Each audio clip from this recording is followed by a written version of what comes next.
जी हां, राम के नाम पर कैसे चलाया जा रहा है चुनावी एजेंडा और इस माहौल में कौन फायदा तलाशने की कर रहा है कोशिश, आज इसी पर होगी बात, क्योंकि एक के बाद एक भड़काऊ बयानों की झड़ी सी लग गई है। अजमल तौकीर का विवादित बयान, भड़काऊ भाईजान से सब रहे सावधान। आपके साथ मैं हूं समीर अब्बास, मेरे साथ निधि वसंतानी भी मौजूद हैं। सिर्फ 15 दिन शेष हैं, अयोध्या में ऐतिहासिक प्राण प्रतिष्ठा होने जा रही है। करोड़ों लोगों की आस्था को एक बड़ा मकाम मिलने जा रहा है। उस दिन, उस तारीख का इंतजार सबको है, यहां तक कि धर्म की दीवारें भी टूटती नजर आ रही हैं। बिल्कुल समीर, और राम मंदिर के मुद्दे पर न कहीं कोई तनाव इस वक्त नजर आ रहा है और न कोई विवाद है, लेकिन कुछ लोगों को ऐसी ही चीजें हजम नहीं हो रही हैं। ऐसे लोग नेगेटिव प्रोपेगेंडा में जुटे हुए हैं, लगे हुए हैं, बरगलाने की कोशिश कर रहे हैं, या तो राजनीति के लिए या फिर किन्हीं और वजहों की वजह से इस तरह के बयान आ रहे हैं। जी हाँ, लेकिन जिनकी दिलचस्पी सिर्फ धर्म और आस्था से है, उनके लिए ऐसी चीजों का कोई मतलब नहीं है। और यही असल भारतवर्ष है। जो भाईचारे के पक्ष में है, उन्हें भी ना कोई चिंता है, ना कोई परेशानी है। बिल्कुल, राम उत्सव में सब शरीक हो रहे हैं, उत्सव का माहौल है, धर्म की दीवार भी नहीं रोक पा रही है। आज हम खास तौर से उन चेहरों पर चर्चा करेंगे जो उत्सव के माहौल में खलल डालने की कोशिश कर रहे हैं, यानी कुछ और तलाशने की कोशिश कर रहे हैं। मकसद कुछ और ही है, या जिन्हें कुछ अलग तस्वीर इस उत्सव के माहौल में दिखाई देती है। जी हाँ, और बड़ी खबर से कर रहे हैं शुरुआत। राम मंदिर प्राण प्रतिष्ठा की तैयारियों के बीच मुस्लिम स्कॉलर तौकीर रजा का विवादित बयान सामने आया है। मौलाना तौकीर रजा ने विवादित बयान दिया है। तौकीर रजा ने मस्जिद छीनने का आरोप लगा दिया है। तौकीर रजा ने कोर्ट के फैसलों को बेईमानी बता दिया, यानी उन्हें सुप्रीम कोर्ट पर भी एतबार नहीं है, ऐसा उनके बयानों से लगता है। तौकीर रजा ने कहा, अब बेईमानी बर्दाश्त नहीं की जाएगी। तौकीर रजा ने राम मंदिर को भी बताया पूरी तरह से राजनीतिक मुद्दा।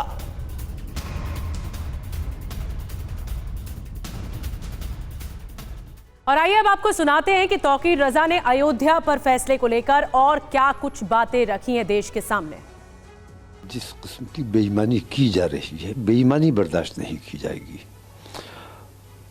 देश में एकता, भाईचारे का माहौल बनाए रखने के लिए हमसे जो कुर्बानी चाहिए वो उससे ज़्यादा हम देने के लिए तैयार हैं, लेकिन इस एकता को बनाए रखने के नाम पर हमसे बार बार कुर्बानी ली जाए और बार बार हमारी मस्जिदों को, हमारी अजानों को और हमारी तमाम चीज़ों को निशाना बनाया जाए, इसके लिए अब हम तैयार नहीं हैं। हमने बाबरी को सब्र किया, जबकि सुप्रीम कोर्ट ने बाबरी मस्जिद के मामले में हमारे इख्तियारात को माना, और फिर बाबरी का फैसला आने के बाद जिन्होंने फैसला किया, फिर उनको राज्यसभा पहुंचाने, इसका मतलब ये कि वो फैसला खरीदा गया, हुकूमत ने उस फैसले को खरीदा। और आइए समझते हैं कि तौकीर रजा अपने बयान में 7 अलग अलग मुद्दों पर क्या लाइन लेते हुए नजर आ रहे हैं, क्योंकि बार बार वो इन बातों को दोहराते दिखते हैं। तौकीर रजा की 7 तिकड़में क्या हैं? राम मंदिर, आस्था को पूरी तरह से राजनीतिक मुद्दा करार देते हुए वो नजर आते हैं। अल्पसंख्यकों के लिए जिन अल्फाजों का इस्तेमाल किया जा रहा है, ऐसा लगता है कि उन्हें भड़काने की कोशिश की जा रही है, ये साफ तौर पर नजर आता है। जी हाँ, तीसरा तिकड़म जो कि भाईचारा पर बोला उन्होंने कि दिखावे की कोशिश करते दिखाई देते हैं तौकीर रजा। जो चौथा बात निकलकर सामने आ रही है उनकी बात से, ज्ञानवापी पर भी उन्होंने कहा, लेकिन कहा कि तथ्यों को गलत तरीके से पेश करने की कोशिश की जा रही है। अब ये भी एक तिकड़म के रूप में सामने आ रहा है। और सबसे बड़ी बात तो निधि कि वो न्यायपालिका पर सवाल उठाते हुए नजर आ रहे हैं, खुलेआम अविश्वास जता रहे हैं देश की सबसे बड़ी अदालत के फैसले पर दोहरी बातें करते हुए सीधे तौर पर तौकीर रजा नजर आते हैं। आखिर इसका मतलब क्या है? ऐसे वक्त में जब प्राण प्रतिष्ठा का कार्यक्रम नजदीक है, राम मंदिर को लेकर जो फैसला आया था सुप्रीम कोर्ट का, उसे कटघरे में खड़ा करने की कोशिश क्यों? और सीए पर भी समीर कहा है उन्होंने, देश हित के खिलाफ बताया है एनआरसी और सीए के इस फैसले को, जो कि तौकीर रजा ने इस पर भी सवाल उठाए। लेकिन इस उत्सव के माहौल में एक तरह से तौकीर रजा जो है वो परेशानी या प्रोपेगेंडा नेगेटिविटी फैलाने की कोशिश जरूर कर रहे हैं। बिल्कुल, और सिर्फ तौकीर रजा ही नहीं, भड़काऊ बयानों का सिलसिला लगातार जारी है। आसाम के नेता का भी जिक्र जरूरी है। AIUDF चीफ बदरुद्दीन अजमल का भड़काऊ बयान सामने आया। वो कहते हैं 20 से 25 जनवरी तक घर से बाहर ना निकले मुसलमानों के साथ कुछ भी हो सकता है, ट्रेन में सफर ना करें मुसलमान, ये कहा है बदरुद्दीन अजमल ने। बीजेपी को बताया मुसलमानों का दुश्मन। कैसे, सुनिए। हमारे मुसलमान भाईरा 20 तारीख का लिया 24-25 तारीख केউ যে ট্রেনে সফর পুরো ভারতবর্ষ এই যে রাম জন্মভূমির মূর্তি রাখা হইল, রামের মূর্তি রাখা হইল, ওই দিন তারা পুরো পৃথিবী দেখতে লাখ লাখ মানুষ আর ভারতবর্ষ থেকে তো টাকা দিচ্ছে, গাড়ি, বাস, ট্রেন, স্পেশাল ট্রেন সব দিচ্ছে। এর জন্য বিজেপির প্ল্যান বহুত বড়। এটারে আমরা ফ্লাইট ফেল করতে লাগবো, শান্তি রাখতে লাগবো। আমরা কেউ যে এই কয়েকদিন ট্রেনে और आपको बताते हैं AIUDF चीफ बदरुद्दीन अजमल के बयान के 5 खास हिस्से, उसके पीछे जो इरादे छिपे हुए हैं बदरुद्दीन अजमल के, इस पर भी आपको गौर जरूर करना चाहिए। देखिए गलत बयानी किस तरह से हो रही है और दावे इरादे आपको दिखाने की कोशिश कर रहे हैं। प्राण प्रतिष्ठा के दौरान कुछ भी संभव है, ये भड़काने की कोशिश की गई बदरुद्दीन अजमल की तरफ से। अब इसके पीछे देखिए मंसूबा क्या छिपा है, क्या ऑब्जेक्टिव रहा होगा। मुस्लिमों में डर पैदा करना एक बहुत बड़ी मंशा रह सकती है। जी हाँ, सभी मुसलमान घरों के अंदर रहें, सुरक्षित रहें, ये कहते नजर आ रहे हैं अजमल। और मुस्लिमों का खैरख्वाह दिखाने की खुद की कोशिश भी इसमें साफ तौर पर नजर आती है। 20 से 26 तारीख तक रेल यात्रा ना करें, यह कहा गया उनकी तरफ से, बदरुद्दीन अजमल की तरफ से। और इसके पीछे मंशा भड़काने की नजर आ रही है, देश का माहौल बिगाड़ने की नजर आ रही है, ये कहा जा। और ये गलत बयानी यही नहीं रुक रही, आगे बीजेपी मुस्लिम धर्म की दुश्मन है ये कहा गया। तो इसमें मंसूबा क्या छिपा हो सकता है? राजनीतिक लाभ उठाना, कि इस पूरे उत्सव के माहौल में राजनीति करना, इस लाभ को उठाना, इस फायदे को उठाना। देश के मुस्लिम तकलीफ से गुजर रहे हैं, ये देखिए, ये भी बयान दिया। और इसके पीछे जो मंसूबा हो सकता है कि घड़ियाली आंसू बहाने की कोशिश हो सकती है, ये दिखावे की कोशिश हो सकती है कि वो बहुत बड़े हितैषी हैं, लेकिन उसके पीछे, उसकी आड़ में इस तरह गलत बयानबाजी चल रही है। बिल्कुल, और हमारे साथ इस वक्त तमाम खास मेहमान मौजूद हैं, जल्दी से उनसे आपका तारुफ करा दें। मुमताज आलम रिजवी साहब हमारे साथ मौजूद हैं, मुस्लिम स्कॉलर हैं। फिरोज बख्त अहमद साहब चांसलर रह चुके हैं मौलाना आजाद नेशनल उर्दू यूनिवर्सिटी के, वो हमारे साथ मौजूद हैं। मौलाना साजिद रशीदी साहब अध्यक्ष हैं ऑल इंडिया इमाम एसोसिएशन के, वो हमारे साथ जुड़ रहे हैं। संजीव उनियाल साहब वकील हैं सुप्रीम कोर्ट के, वो भी हमें ज्वाइन कर रहे हैं। सबसे पहले मौलाना साजिद रशीदी, मैं आपसे जानना चाहूंगा, इस तरह के बयानों का मतलब क्या है जब पूरी तरह से शांति भरे माहौल में प्राण प्रतिष्ठा का कार्यक्रम नजदीक हो? क्या यह भड़काने की कोशिश नहीं है, मुसलमानों को डराने की कोशिश नहीं है, वो भी बेवजह? समीर भाई, शायद आपको मोदी जी का वो बयान याद नहीं जिसमें उन्होंने कहा कि पूरा देश 22 जनवरी को दिवाली की तरह मनाए। उन्होंने हिंदुओं को नहीं कहा, उन्होंने पूरे देश को कहा। और प्राइम मिनिस्टर का बयान हिंदुस्तान के मुसलमानों, सिखों और ईसाइयों सब के लिए था। क्यों ऐसा क्यों कहा उन्होंने? क्या ये भड़काऊ बयान नहीं है कि अगर मुसलमान नहीं करेंगे, ईसाई नहीं करेंगे तो उनको देशद्रोह कह दिया जाएगा? इसमें सबको साथ लेकर चलने की कवायद आपको नजर नहीं आती, इसको आप भड़काऊ बता रहे हैं। मेरी बात सुन लीजिए पहले पूरी। आपको इनके पीछे के मंसूबे नजर नहीं आए? सिर्फ बदरुद्दीन अजमल और तौकीर रजा के पीछे के मंसूबे याद आ गए? दूसरी बात, इंद्रेश कुमार ने एक इससे भी बड़ी बात कही। इंद्रेश कुमार ने कहा कि 22 जनवरी को तमाम मस्जिदों में राम का जाप होना चाहिए। क्या समझते हैं आप इसको? कि अगर मस्जिदों में राम का जाप नहीं होगा तो हिंदू जो आतंकवादी मानसिकता के लोग हैं वो मस्जिदों में जाकर तोड़फोड़ करेंगे, वो मस्जिदों में जाकर इमामों को पीटेंगे। कमाल कर रहे हैं रशीदी साहब, इतना प्रतिनिधित्व करते हैं इतने मुसलमानों का, इमामों को बाकायदा मार दिया गया। तौकीर रजा गुड़गांव में, सुनिए मोहतरमा, सुनिए, सुनने की भी क्षमता रखिए। आपको याद है गुड़गांव के अंदर 22 साल का इमाम मार दिया गया था जाकर। ये इन भड़काऊ भाषणों की वजह से तो बात है साजिद रशीदी साहब की, किस बात को कैसे पेश किया जा रहा है? इंद्रेश कुमार जिनका आपने जिक्र किया, उन्होंने अपील की कि वो ये चाहते हैं कि ये एक बड़ा त्योहार मनाया जा रहा है देश के अंदर, उसमें हिंदू मुसलमान सब शामिल हो। अपील करेंगे ये मस्जिदों के लिए? अपील की गई मस्जिदों के लिए राम क्यों नाम अपील का करेंगे? जाप मस्जिदों से भी हो। आप मुझे बताइए, मस्जिदों में हम राम का जाप क्यों नहीं करेंगे? किया ना, लेकिन जैसा आपने कहा नहीं नहीं, हम राम का जाप मस्जिदों में क्यों करेंगे? ईसाई राम का जाप अपने चर्चों में क्यों करेंगे?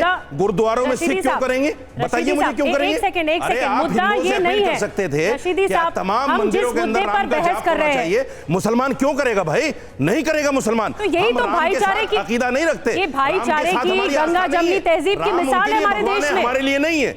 हम क्यों करेंगे राम का रशीदी जाप? साहब, आप भड़काने की कोशिश कर रहे हैं। रशीदी साहब, देश अब में आग आप लगाने सुनने की कोशिश कर क्षमता रहे हैं। रखिए।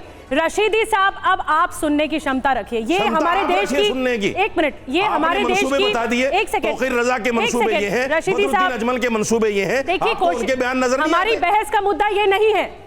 अगर आप अपनी बात रख रहे हैं, ठीक है, इस बात को स्वीकार कर रहे हैं, आप अपनी बात रख रहे हैं इस मंच पर, लेकिन बहस का मुद्दा ये नहीं है। फिरोज बख्श साहब, मैं आपके पास आ रही हूं। आप भी मुसलमान हैं, रशीदी साहब भी मुसलमान हैं, बदरुद्दीन अजमल भी मुसलमान है और तौकीर रजा भी मुसलमान है, लेकिन उसके बावजूद भी जो रिप्रेजेंट करता है मुसलमानों को, लाखों मुसलमानों को, वो इस तरह बरगलाने की पब्लिक मंच पर क्यों कोशिश कर रहा है? यानी सीधा सीधा है, आपका उत्सव का माहौल है, उसमें खलल डाल रहे हैं आप, जानबूझकर कर रहे हैं। देखिए, आपने बिल्कुल सही फरमाया है। ये जो लोग हैं, चाहे तौकीर रज़ा हों, चाहे ओवैसी बिरादरान हों, या वो बदरुद्दीन अजमल हों जो कि MP भी हैं, ये लोग इस वक्त कबाब में हड्डी बनना चाह रहे हैं। और दूसरी बात यह है कि ये बिल्कुल मुझे लगता है कि इनकी जो पॉलिसी है, ये चंडू खाने की बातें निकाल के लाते हैं। अच्छा, तौकीर रज़ा साहब के बारे में मैं कहना चाहूँगा, ये कहीं से कहीं तक कोई इस्लामिक स्कॉलर नहीं है। हाँ, इनके जो वालिद थे अहमद रज़ा खान, वो तो बहुत ज्ञानी ध्यानी इस्लामिक स्कॉलर थे। ये कहीं से कहीं तक, एक मिनट मुझे देखिए, बीच में नहीं बोलिए, सुनिए, बीच में ना बोलिए आप। देखिए, गलत बात है, आप उनकी इज्जत बाकायदा मौलवी है करिए, और बरेलवी मसलक का बड़ा चेहरा है। मैं आपको ऐसी बातें मत कीजिए, माफ कीजिएगा। ऊंची आवाज है, माफ कीजिए, ये ऐसी बातें मत कीजिए यहाँ खड़े होकर। ठीक है, आप उनको मानते हैं, मानिए। आप किसी की शख्सियत पे बात नहीं करेंगे। साजिद साहब, आपने अपने हिसाब से बात की, अब फिरोज साहब को अपने हिसाब से बात करने दीजिए। धार्मिक लीडर नहीं है। क्या है आपके बारे में बताया जाएगा? बात पूरी करने दीजिए। आप क्या हैं आपके बारे में? अरे भाई साजिद साहब, प्लीज दीजिए आप मेरे ये मौलाना क्या है, आप क्या जाने उनको? पर्सनल ना होइए, ये पर्सनल डिबेट क्या पता मौलाना क्या है? देखिए, आपकी जानकारी में है मौलाना रशीदी, आपको इतनी दिक्कत क्यों हो रही है फिरोज साहब से? आप जब बोल रहे थे तो फिरोज साहब चुपचाप आपको सुन रहे थे ना, सुनिए अब उनको। चंडू खाने की उनकी पॉलिसी है, वहीं से निकाल के चीजें लाते हैं। मैं एक बात क्लियर कर दूं, बिल्कुल सही कहा, आप उनको मोहतरमा को रोक रहे थे, उन्होंने बिल्कुल सही कहा। ये एक बहुत अच्छा माहौल है और सब हम इसको मिल के इसको बात करना चाहते हैं। आपने प्राइम मिनिस्टर की बात करी, आपने प्राइम मिनिस्टर को ब्लेम कर दिया। अरे प्राइम मिनिस्टर, आप तस्वीरें देख रहे हैं, सबका विकास चल रहा है। मैं आपसे पूछ रही हूं, मुसलमान जो है, मैं आपसे पूछ रही हूं, मुसलमान राम को भी सुनिए, मुसलमान, मैं अगर आपने मेरा जिक्र किया है, मेरी बात सुन लीजिए आप भी। मैं एक बात कहना चाहता हूँ, हम तो मर्यादा पुरुषोत्तम राम को इमाम हिंद बल्कि इमाम आलम मानते हैं, इज्जत करते हैं। जैसे हमने, सुनिए मेरी बात, अरे शायर मस्जिद इकबाल ने उनको इमाम हिंद कहा, ठीक है? है राम के वजूद पे हिंदुस्तान को ना सुन लो, आप भी सुन लो, है राम के वजूद पे हिंदुस्तान को ना कहते हैं उसे अहले नजर ही इमाम हिंद। अरे ठीक है, इसीलिए मैंने कहा कि मेरी बात सुनिए, आप भड़काने की कोशिश कर रहे हैं। आप जैसे लोग मुसलमानों को भड़काते हैं, तौकीर रज़ा और वैसी बिरादरान मुसलमानों को भड़काते हैं, बात आ जाइए इससे। अरे शर्म आप करिए, आप मुसलमानों के ठेकेदार दुकानदार बनते हैं। अरे सुनिए मेरी मौलाना आजाद को छोड़ दीजिए। मौलाना रशीदी, आप मुद्दे आपके विचार में, मौलाना रशीदी, यानी आपके विचार में जो हाँ में ना हाँ मिलाए वो सच्चा मुसलमान ही नहीं है। आप सर्टिफिकेट बांटने आए यहाँ पर, नहीं आप बताएंगे कौन सच्चा मुसलमान है, कौन झूठा मुसलमान है। ऐसे लोगों को आप जैसे लोगों और भी हमारे साथ मेहमान हैं। रशीदी साहब, मुझे लगता है आपको तस्वीरें देखनी चाहिए जो इकबाल अंसारी जी को न्योता गया है, वो तस्वीरें भी हम लगातार दर्शकों को दिखा रहे हैं। और ये आपको अगर नहीं लग रहा है तौकीर रज़ा या बदरुद्दीन अजमल भड़काऊ बयान दे रहे हैं, तो मैं बाकी खास मेहमानों के पास चलूंगी। एक सेकेंड, आपने अपनी बात रखी, बाकी भी पैनल में मेहमान है हमारे साथ। मुमताज आलम रिजवी साहब भी मौजूद है। रिजवी साहब, जहां तौकीर रज़ा ये कहते हैं, एक सेकंड, जहां रिजवी साहब तौकीर रज़ा ये कहते हैं कि हिंदुओं की भावना का ख्याल रखा जाना चाहिए, तो क्या मुसलमानों को हिंदुओं की भावना का ख्याल नहीं रखा जाना चाहिए? इस समय क्या जरूरत है इस तरह के बयानों की? और वो कोर्ट को, अदालतों को ही बेईमान बता रहे हैं। ये कैसा बयान है? ला हौला वला कुव्वता इल्ला बिल्लाहिल अलियुल अज़ीम, औज़ु बिल्लाहि मिनश शैतानिर रजीम, बिस्मिल्लाहिर रहमानिर रहीम, लकुम दीनकुम वलिय दीन। ये मैंने इसलिए कुरान की आयत पढ़ी ताकि दूध का दूध और पानी का पानी हो जाए। कुरान मजीद में बिल्कुल साफ साफ कहा गया है कि इनसे कह दीजिए कि इनका दीन इनके साथ और हमारा दीन हमारे साथ। यानी परवरदिगार जो है खुद, अल्लाह जो है खुद ये बात मानता है कि सिर्फ दीन इस्लाम नहीं है और भी दीन हैं। इसका मतलब ये है कि जब अल्लाह ने दूसरे दीन को एक्सेप्ट किया तो हमें कबूल करना चाहिए। इसलिए उनका दीन उनके साथ है और हमारा दीन हमारे साथ है। अगर किसी को राम मंदिर में और भगवान राम में आस्था है तो ये बड़ी अच्छी बात है और होनी चाहिए, और उनको पूरी आज़ादी है कि वो जाएं और अपनी आस्था का इजहार करें। नंबर एक बात तो, इसलिए अगर कोई उस पर चोट करता है मैं उसकी हिमायत नहीं करता। नंबर दो, मैं मौलाना तौकीर रज़ा या मौलाना बदरुद्दीन अजमल का तर्जुमान नहीं हूँ। मुझे बड़ी हैरत होती है कि आखिर ये लोग अचानक कहाँ से आ जाते हैं और क्यों आ जाते हैं। कई बार लगता है कि कहीं कोई मंसूबा बंद तरीके से तो नहीं किया जा रहा है कि हाईलाइट किया जाए और फिर उसके बाद पोलराइज किया जाए, क्योंकि अगर इस तरीके की चीजें सामने ना आएंगी तो जाहिर है कि बीजेपी कौन पूछेगा। भाई वो एक धार्मिक मामला है। यानी मुमताज आलम साहब, आप इन दोनों बयानों को भड़काने वाला बयान मानते हैं ना, जिसमें एक तरफ मुसलमानों को घर से बाहर ना निकलने की नसीहत दी जा रही है बेवजह, एक मिनट, और दूसरी तरफ सुप्रीम कोर्ट के फैसले पर सवाल उठाए जा रहे हैं। दूसरी तरीके से कहता हूं, मैं किसी पे देखिए इल्जाम नहीं लगा रहा हूं, मैं एक दूसरी चीज कह रहा हूं कि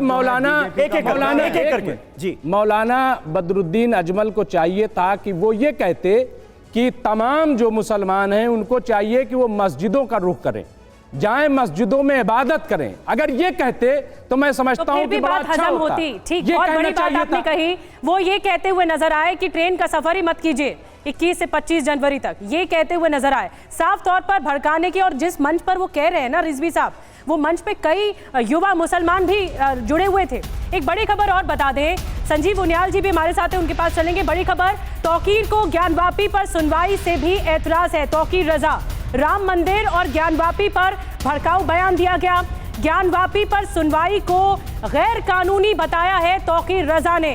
कोर्ट में मामले को स्वीकार करने पर ही सवाल उठा दिए गए हैं। ज्ञानवापी पर सुनवाई ही गलत है, ये कहना है तौकीर रजा का। क्या कुछ कह रहे हैं, सुनवाते हैं आपको। मैं संविधान की बात करना चाहता हूं। संविधान के तहत अभी जो सुनवाई चल रही है, ये सर्वे चल रहा है। आपका इशारा ज्ञानवापी और ईदगाह के लिए मैं कह रहा हूं कि अभी जो कुछ चल रहा है, मेरे हिसाब से, और किसी भी बाशऊर आदमी से आप सवाल करेंगे वो यही कहेगा कि ये कानून के खिलाफ चल रहा है। लेकिन वो तो चल रहा है, अदालत में ही है, तो क्यों चल रहा है? अदालत में नहीं चलना चाहिए, ऐसा कोई कानून नहीं है। उस कानून के तहत चलाइए जो कानून मौजूद है, जो कानून मौजूद है उसके तहत चलाइए। अब जब ये एक्ट मौजूद है तो किस एक्ट के तहत आपने किसी की अपील को एक्सेप्ट कर लिया? मतलब जो अदालत में ये चीजें चल रही, आप उसी पे सवाल करेंगे कि अदालत में होना ही नहीं चाहिए मामला। अदालत को जिसे रिजेक्ट कर देना चाहिए था, अदालत उसमें तारीख पर तारीख डाल रही है। ये कौन से कानून के तहत काम हो रहा है? ये जब आप कानून के खिलाफ अपील मंजूर कर सकते हो तो कानून के खिलाफ आप फैसला भी कर सकते हो। संजीव उनियाल साहब भी हमारे साथ हैं, वो एडवोकेट हैं। एक सेकंड में कानून के खिलाफ मैं बख्श साहब आपके पास आऊंगी, फिरोज साहब आऊंगी, क्योंकि हमारे साथ इस वक्त हमारे साथ स्टूडियो में उसका नाजायज फायदा उठा रहे हैं तौकीर रजा खान और इनके जैसे बदरुद्दीन अजमल और दूसरे लोग। जी बख्श साहब, संजीव उनियाल जी भी हमारे साथ अधिवक्ता के तौर पर जुड़ रहे हैं यहाँ पर स्टूडियो में। संजीव जी, ये दोनों मामले, तीनों मामले अलग हैं। राम मंदिर का मामला अलग है, शाही ईदगाह का मामला अलग है, ज्ञानवापी का मामला अलग है, और ज्ञानवापी और शाही ईदगाह सब जुडिस है अदालत में। ये तो अदालत को ही नकार रहे हैं तौकीर रजा, अगर आपने सुना तो। निधि, सबसे पहले 5000 साल पुराना मुकदमा, दुनिया का सबसे पुराना मुकदमा, सुप्रीम कोर्ट ने 40 दिन की बहस के बाद, इलाहाबाद हाई कोर्ट ने 1163 विटनेसेस को क्रॉस एग्जामिन करने के बाद, इलाहाबाद हाई कोर्ट के जस्टिस खान कहते हैं कि सबसे ज्यादा सौहार्द रखने वाला अगर कोई धर्म है तो हिंदू धर्म है, उनके फैसले का पार्ट एंड पार्सल है। जस्टिस जेएस वर्मा ने कहा कि हिंदुओं ने सारे धर्मों को टॉलरेट किया, इसीलिए आज सर्वधर्म का एक अपने आप में जीता जाता एग्जाम्पल अगर कोई ग्लोब पर है तो वो हिंदुस्तान है, भारतवर्ष है। और उसके बाद 40 दिन की बहस के बाद क्या निकाला? 5 जज बेंच ने, सारे धर्म के जजेस थे उसमें, मैं बताना चाहता हूं। और जस्टिस गोगोई का अकेले का फैसला नहीं था, यूनानिमस फैसला था। और जब उसके बाद लोगों ने कहा कि सिर्फ 2.7 एकड़ जमीन तरफ से तो ये भी कहा गया निधि, सिर्फ 2.72 एकड़ जमीन, और क्या मस्जिद का फैसला साथ में था? 5 एकड़ जमीन मस्जिद के लिए दी गई, सुप्रीम कोर्ट ने दी। Let me complete. 42 का सहारा क्यों लिया? और मुझे एक मिनट, थोड़ा मुद्दे से हम भटक रहे हैं। मुझे लगता है यहाँ पर अभी जो हमने एक मिनट ऐसे मुद्दे कंटेम्प्ट ऑफ कोर्ट में जाना चाहिए। अभी कंटेम्प्ट ऑफ अरे कोर्ट भाई में एक जाना मिनट चाहिए। मुमताज साहब, चीफ जस्टिस ने अभी जो हमने बयान सुनाया वो ज्ञानवापी और शाही ईदगाह से जुड़ा था। यहां पर मौलाना तौकीर रजा ये कह रहे हैं कि भाई इन मामलों की, यानी ज्ञानवापी और शाही ईदगाह के मामलों की सुनवाई ही नहीं होनी चाहिए कोर्ट में कानून के हिसाब से। बुनियाद साहब, इस पर आप अपनी राय दीजिए। ये ऐसा है क्या की बात करना clear cut section contempt of court act में जाता है। इनको घर से उठा लेना चाहिए। वर्शिप एक्ट 91 के तहत वो ये बात कह रहे हैं। धाराशाही कर दिया कोर्ट से। वर्शिप वो तुम्हारे अगेंस्ट गया है, वो तुम्हारे अगेंस्ट गया है। Worship act literal knowledge is very dangerous.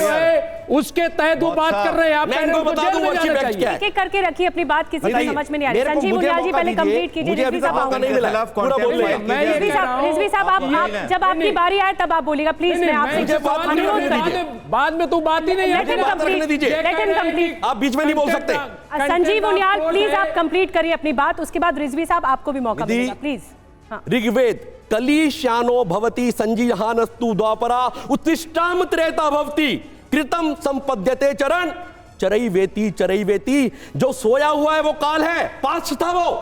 जो बैठ गया वो द्वाता है, जो चल पड़ा वो त्रेता है। और आज में जीने वाला व्यक्ति प्रेजेंट में जीता है। और इस व्यक्ति को कंटेम्प्ट ऑफ कोर्ट में एक्ट में 23, 24, 38 सेक्शन में घर से श्यो मोटो उठा लेना चाहिए। नहीं, उनियाल साहब, मुमताज आलम ने अभी ये कहा। उनियाल साहब सुनिए तो।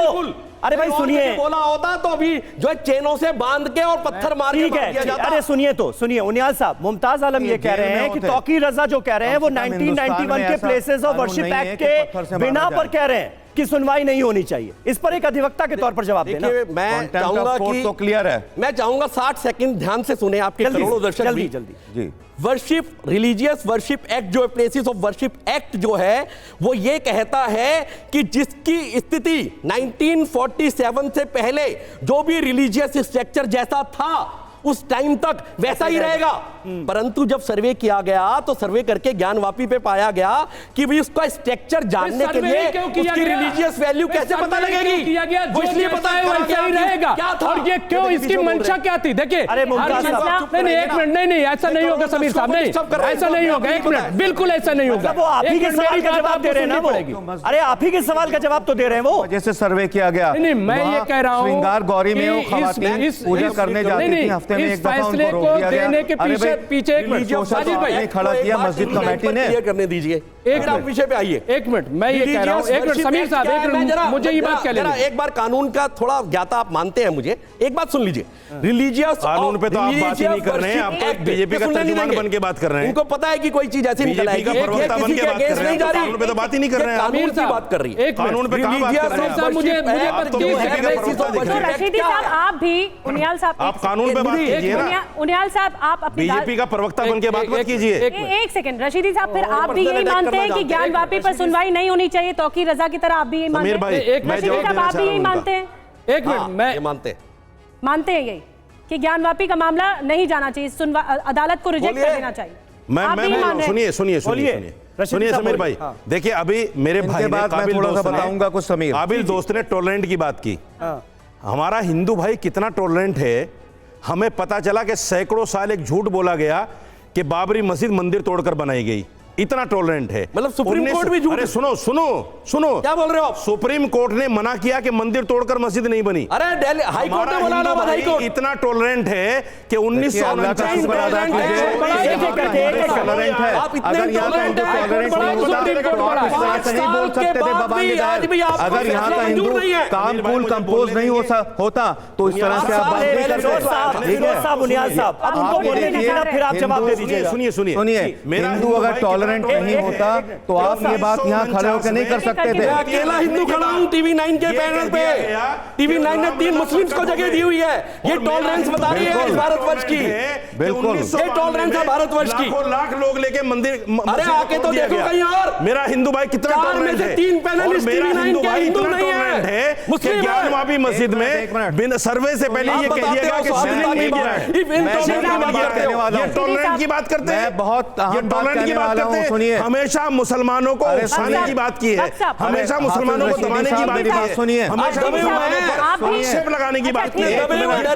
रशीदी साहब, आप प्रतिनिधित्व करते हैं कई सैकड़ों मुसलमानों का, बख्श साहब भी करते हैं, रिजवी साहब भी करते हैं, संजीव मुसलमानों को रिप्रेजेंट नहीं करती, बीजेपी को रिप्रेजेंट करते हैं। क्यों नहीं करते? समाज में वो अपनी बात नहीं रखते क्या? रिप्रेजेंट नहीं करते, माफ कीजिएगा। हिंदुओं को फिरोज बख्श साहब अपनी बात नहीं रखते क्या? रुकिए एक मिनट, बख्श साहब आप बोलिए, मुसलमान एक खुद करके अपने, बोलिए, नहीं तो जी, बात जी। नहीं समझ में आएगी किसी की। जी मैं थोड़ा सा कहने वाला था कि देखिए, रशीदी साहब ने एक बात कही कि हिंदू कौम टॉलरेंट नहीं है। ऐसा नहीं है, 100% नहीं है। अरे कमाल है, आप झगड़े आप करवाएंगे, ठीक है? 22 से 26 तक झगड़े हुए आप जैसे लोग कराएंगे ट्रेनों में। हो जाइए, मस्जिद को तोड़ना, मेरी बात सुनिए, सुप्रीम कोर्ट का इस बात को सुनिए सुनिए सुनिए तरीके से तोड़ी गई। हिंदू कौम कितनी टॉलरेंट है? एक मिनट मुझे बोलने दीजिए, आप मुझे बोलने दीजिए। रशीद साहब सुन लीजिए, ये नहीं बोलने देंगे। एक मिनट, हिंदू कौम कैसे टॉलरेंट है बताऊं। पंजाब में क्या होता रहा, इतने हिंदू मारे जाते रहे, आतंकवादियों ने मारा। उसके सुनिए, हिंदू, अरे मेरी बात सुनिए, अरे मेरी बात सुनिए, आप बोलने नहीं देते। अरे सुनो, हिंदू कौम का सब्र तहम्मुल का इम्तिहान मत लो। हिंदू कौम के धैर्य का इम्तिहान मत लो। पंजाब में देख चुके हो क्या हो चुका है। हाथ मानते हैं, मेरी बात सुनिए, इलीगल तरीके से तोड़ी गई। अरे आप कह रहे हैं टॉलरेंट। एक मिनट, रशीदी साहब ये पुरानी बातें क्यों कर रहे हैं? अयोध्या का मामला जो है उसका फैसला सुप्रीम कोर्ट ने किया है ना, हिंदू कौम, उसे हिंदू ने भी माना, मुसलमान ने भी माना। ये कैसी बात कर रहे हैं आप? ये कैसी बात कर रहे हैं? अब जो नए बयान आ रहे हैं, भड़काऊ बयान, उस पर बात कीजिए ना। एक मिनट छोड़ कहता हूँ, एक मिनट। अरे आप क्या बात कर रहे हैं? एक मिनट फिरोज साहब, फिरोज साहब कर देना, इंटॉलरेंस नहीं है। फिरोज साहब की चोट पे अपनी चीज को मान लाना इंटॉलरेंस नहीं है। गर्दन काट देना इंटॉलरेंस नहीं है। बिल्कुल झूठ और है। सुप्रीम कोर्ट के जजमेंट के बाद उसको ना मानना इंटॉलरेंस नहीं है। हमने माना जजमेंट को। और यहाँ पर शोर मचाना ये इंटॉलरेंस नहीं है। किसी को ना बोलने देना इंटॉलरेंस नहीं है। दादागिरी दिखाना, मानना तो पड़ेगा ही नहीं अदालत के फैसले को। रशीदी साहब अदालत के फैसले को मानना तो पड़ेगा ही। एक सेकेंड, मैं आप सभी मेहमानों का ऑडियो डाउन हो जाएगा। आप सभी मेहमानों का ऑडियो डाउन है। एक बड़ी खबर मैं बता दूं, मैं आप सभी से रिक्वेस्ट करती हूँ, एक बहुत बड़ी खबर आ रही है, आप प्लीज सब शांत हो जाइए। बड़ी खबर बता रहे हैं, प्राण प्रतिष्ठा पर बीजेपी अल्पसंख्यक मोर्चा के कई कार्यक्रम हम आपको बताएंगे। निजामुद्दीन दरगाह में भी दीपोत्सव का कार्यक्रम रखा गया है। जामा मस्जिद में भी दीप जलाए जाएंगे। दिल्ली के 36 दरगाहों, प्रसिद्ध मस्जिदों में भी दिवाली जैसा माहौल होगा। मोर्चा पूरे देश में दीपोत्सव कार्यक्रम चलाएगा। दुनिया में भारत शांति के लिए इसीलिए जाना जाता है कि भारत के अंदर सब लोग प्यार से रहते हैं, सौहार्द से रहते हैं। और मर्यादा पुरुषोत्तम राम अपने घर जा रहे हैं सदियों के बाद। रामलला की प्राण प्रतिष्ठा होने जा रही है, वो विराजमान होने जा रहे, सबको स्वागत करना चाहिए और इस त्यौहार में हिस्सा लेके सबको कंधे से कंधा मिला के साथ चलना चाहिए। तो देखिए, बीजेपी अल्पसंख्यक मोर्चा की तरफ से यह कोशिश की गई है कि ये जो उत्सव का माहौल है, इसमें सबको शामिल किया जाए, हिंदू मुसलमान सब मिलकर इस उत्सव में शिरकत करें। मुमताज आलम साहब, अब इस कोशिश को आप कैसे देखेंगे, क्योंकि कुछ लोग इसे भी भड़काऊ करार देंगे। अगर जामा मस्जिद में दीपक जलता है, निजामुद्दीन दरगाह में रोशनी होती है, और जहां तक मुझे पता है निजामुद्दीन दरगाह में वैसे भी दिवाली के रोज दीपक जलाए जाते हैं, तो अगर 22 जनवरी के मद्देनजर भी दीपक जलेंगे तो ये अच्छी बात है ना, या बुरी बात है? एक एक करके। अरे भाई सुनिए हजरत मौलाना सरगोशी में एक बात कह रहे थे कि जामा मस्जिद में भी दीप जलाए जाएंगे। अरे ईद बकरीद में हिंदू बगलगीर होने आते हैं मुसलमानों से, नमाज के बाद, जामा मस्जिद की नमाज के बाद, फतेहपुरी की नमाज के बाद। आप इतना तो है नहीं टॉलरेंट, आप बता रहे हो दूसरों की नुमाइंदगी कर रहे हो। थोड़ा सा आप इस बात का भी ध्यान रखें। एक मिनट फिरोज साहब, अगर जामा मस्जिद में दीप जलाए जाए तो उसमें कौन सी बेदीनी बात है? ये तो जिससे सवाल पूछा जाए वही जवाब दे। मुमताज आलम साहब जल्दी से बोलिए। और हमें देखिए, मुझे लग रहा है समीर साहब, दिवाली होली कि क्या दिवाली हिंदुस्तान में, दिवाली भारत में तब होगी, ऐसे नहीं होता कि जब, देखिए, तब दिवाली होगी कि जब एक तरफ अयोध्या में जो है वो भगवान राम की पूजा हो, वहां पे आराधना हो, और दूसरी तरफ जामा मस्जिद में अजान हो, तब हिंदुस्तान की खूबसूरती होगी। तब ऐसा लगेगा कि ये भारत जो है वो वही भारत है जिसका नारा है अहिंसा परमो धर्मा। अहिंसा ही जो है वो परम धर्म है। चर्च में जो है आपको आपत्ति है आराधना हो, मस्जिद में जो है, अरे भाई तो जामा मस्जिद में अजान तो होगी, पेश की जानी चाहिए। जामा मस्जिद में अजान तो होगी उस दिन, उस पर क्या सवाल है? मैं वही कह रहा हूँ, लेकिन ये शो करना कि साहब वहां पे दिया जलाए भाई, तो रोज वहां लाइट जल रही है और रोज मोमबत्ती जलाई जा रही है, और दरगाहों में भी रोज मोमबत्ती अगरबत्ती सुलगाई जाती है। इसमें कौन सा ऐसा वो है? लेकिन ये कि ये उन्होंने कहा है, अल्पसंख्यक मोर्चा ने कहा है, लेकिन आप लोग सब एक साथ बोल रहे हैं कि गलत तरीका है। हमारे मंदिर में भी अजान करूंगा, मस्जिद में भी अजान करूंगा। नहीं, आप लोग, मैं चाहूंगी कि आप सभी का ऑडियो डाउन हो जाएगा। आप सब एक साथ बोल रहे हैं, आप सब एक साथ बोल रहे हैं, किसी को कुछ नहीं समझ में आ रहा। जो दर्शक देख रहे हैं उनको भी नहीं, मुझे बोलने दे रही हैं। मैं एक एक करके आ रही हूँ। रिजवी साहब को कंप्लीट तो करने दीजिए। बख्श साहब, रशीदी साहब, आपको दिक्कत है क्योंकि ये उन्होंने कहा है अल्पसंख्यक मोर्चा की तरफ से कि सबसे बात करके कोई जबरदस्ती नहीं है। देखिए, ये अमन और शांति, आपसी सौहार्द बनाने की कोशिश है। देखिए, बात सुनिए। आपको आपत्ति है जामा मस्जिद में दीप जलेगा तो? नहीं, देखिए, जहां तक दरगाह निजामुद्दीन का मामला है, वहां तो 80% हिंदू ही आता है, तो उनको तो दीप जलाना भी पड़ेगा, क्योंकि उनकी कमाई ज्यादातर हिंदुओं से है। लेकिन जामा मस्जिद में दीप क्यों जला दिया? सही बात है, उल्टी तरफ घुमा दिया आपने, पैसे की तरफ घुमा दिया, नमाज होगी, धंधा बना दिया। ये जो बयान बहादुर बयान दे रहे हैं ना यासिर जिलानी, इनसे कहिए कि जामा मस्जिद में आ जाना दीप जलाने के लिए। मर्यादा पुरुषोत्तम राम से आप क्या धमकी दे रहे हैं? खबर ले लें। रशीदी साहब, आप क्या धमकी दे रहे हैं? मतलब जामा मस्जिद में अगर दीप जलाने की दरख्वास्त करने कोई आएगा, भाईचारे में इनको बुला रहा हूँ, क्या हो जाएगा? मैं भाईचारे में इनको बुला रहा हूँ कि रोशनी की बात तो कर रहे हैं ना, अंधेरा कायम करने की तो बात नहीं कर रहे हैं ना, रोशनी करने की बात कर रहे हैं ना। साहब, मैं इनको कह रहा हूं कि भाईचारे में दीप लेके जामा मस्जिद बताइए। अभी थोड़ी देर पहले आप हिंदुओं को इंटॉलरेंट बता रहे थे। अभी रशीदी साहब थोड़ी देर पहले आप हिंदुओं को इंटॉलरेंट बता रहे थे। हम और ये क्या है? ये क्या इंटॉलरेंस नहीं है? यही तो टॉलरेंट है। टॉलरेंस है का इतना बड़ा फैसला आने के बाद मुसलमान खामोश है। पलटिए मत, पलटिए मत, पलटिए मत। जामा मस्जिद में दीपक जलाने के लिए अगर आप कोई पहुंच रहा है तो आप उसे धमका रहे हैं, ये इंटॉलरेंस नहीं है आपका। कानून को नहीं मानते हैं, अरे भाई कानून को नहीं मानते, सीरिया चले जाओ। ठीक है बख्श साहब, रशीदी साहब, आपने अपनी बात रखी। बिल्कुल क्या ये इंटॉलरेंस है या टॉलरेंस है? बख्श साहब, एक सेकंड, रशीदी साहब, आपके बीच में कोई नहीं बोला, अब बख्श साहब को बोलने दीजिए। राम राम जपे, हमारी आस्था नहीं है। ठीक है, आप नहीं जपेंगे, लेकिन अपशब्द का इस्तेमाल नहीं करेंगे। जाता है आप तौकीर रजा की तरह भड़काने और बरगलाने की कोशिश नहीं करेंगे। मुझे लग रहा है एक मिनट, भगवान मानते हैं वो दीप जलाएं, वो राम राम जपें। हम राम को भगवान नहीं मानते, हम राम राम नहीं जपेंगे, नहीं जलाएंगे, हम उनके आगे झुकते हैं, राम की हम कदर करते हैं। नहीं है योगी राज कृष्ण के कदम। दीप जलाना भी आपके मजहब के खिलाफ हो गया। सभी देवी देवता, रशीदी साहब, दीप जलाना मोमबत्ती जलाना, रोशनी करना, ये भी मजहब के खिलाफ हो गया आपके। एक मिनट उमर, इतना इंटॉलरेंट बना दिया आपने इस्लाम को। संविधान है, सुनिए समीर भाई, ये संविधान है कि यहाँ हर आप आदमी को कुरान की आजादी बात है भी सुन लो अपने रशीदी धर्म पर साहब। अमल करने की। आप ठीक है, बख्श साहब बात सुन लीजिए। बख्श साहब जवाब देंगे। एक मिनट बख्श साहब, मेरी बात सुन लीजिए। आप सारे लोग चुप हो जाइए, बख्श साहब बोलेंगे। फिरोज बख्श साहब, अब आप जवाब दीजिए। नहीं, मैं सिर्फ ये कह रहा हूँ, देखिए ये हाफिज कुरान है रशीदी साहब, कुरान में ये भी लिखा है। एक मिनट सुन तो लो यार, अरे कमाल है, सुन लो मेरी बात पहले आप। कुरान में ये भी लिखा है, अगर आप दूसरे धर्मों के जो नेता हैं या उनके जो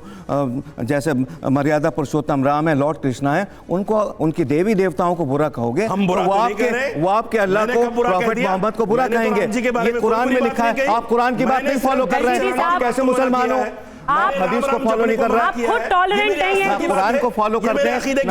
अरे अकीदा, हमें पता है आपका अकीदा क्या है, आपका अकीदा कहाँ पे है, रहने दीजिए। वो मुसलमान है जिन्हें देखकर अकीदा कुरान में नहीं है, आपका अकीदा हदीस में नहीं है, आप कुरान की बात नहीं मान रहे हैं। रशीदी साहब, मैं आप सभी को रोकना चाहूंगी, बहस का समय खत्म हो गया है। एक सेकंड, अगर इस तरह से लड़ेंगे तो किसी को, अरे रहने दीजिए आप, मैं कह रही हूँ बहस का समय खत्म हो गया है। अगर इस तरह की बयानबाजी होगी, इस तरह बरगलाने और भड़काने की कोशिश होगी, इनटॉलरेंस बनने की कोशिश होगी, तो आप सब भी फिर तौकीर रजा और बदरुद्दीन अजमल को समर्थन करते हुए भी दिख रहे हैं।